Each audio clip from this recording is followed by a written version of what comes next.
Bugün size teze ayarı göstereceğim. Gelin biraz buradaki ayarları göstereyim size. Burada bu elemelde olur çünkü aşmasın da. Burada drift modunu almanız lazımdı. ABS, TCS, ESP hamısını bağlayın. Stabilizasyonu açın. Otomatiği açın. Sonra gelin keçeri necə teker kaldırır. Sonra da ayar göstereceğim.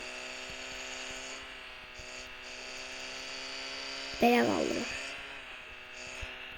Oy oy oy. Oy oy zibil.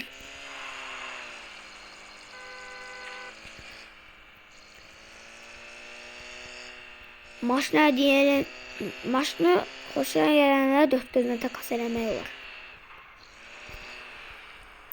260 coin'im olubdu da ne istəyirəm. Dört göz istəyirəm. Çok əla maşındır. Allah.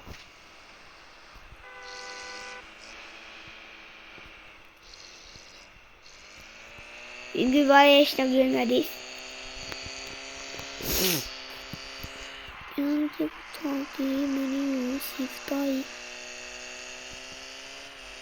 Neyse keçe ayara.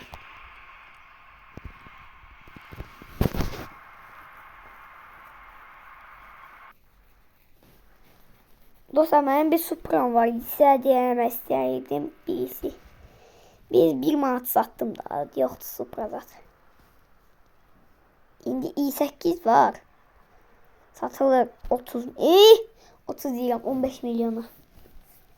Kim isterse desin. Neyse. Keçey. İndi motorlardan hiçbir şey alınmırsınız. Sadece bunu alırsınız. Burada 8000 eləyirsiniz. 30'da 30. 191 eləyirsiniz. Bunun 0 ve 202 eləyirsiniz. 33 eləyirsiniz.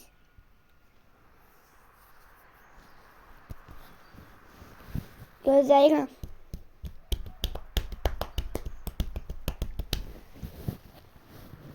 Yaxşı. İndi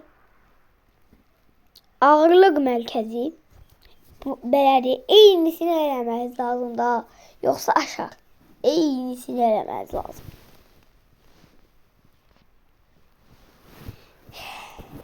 Keçək.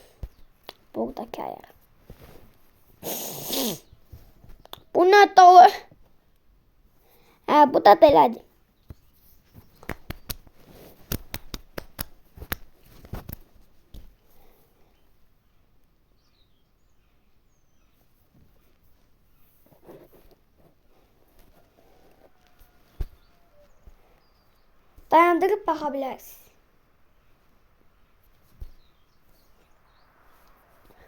Dayandırıp bakabilirsiniz. Buradan bir maşın seçin. Dört gözüne takas edin. Bu üçünden birini seçin. Ya da 07'ni de seçebilir. Üçünden birini seçin. Dördünden birini seçin. Dört gözü varsa. Neyse videomuz bu kadarıydı. Başka videolar size like atıp abone olmayı unutmayın. Görüşürüz. Bye bye.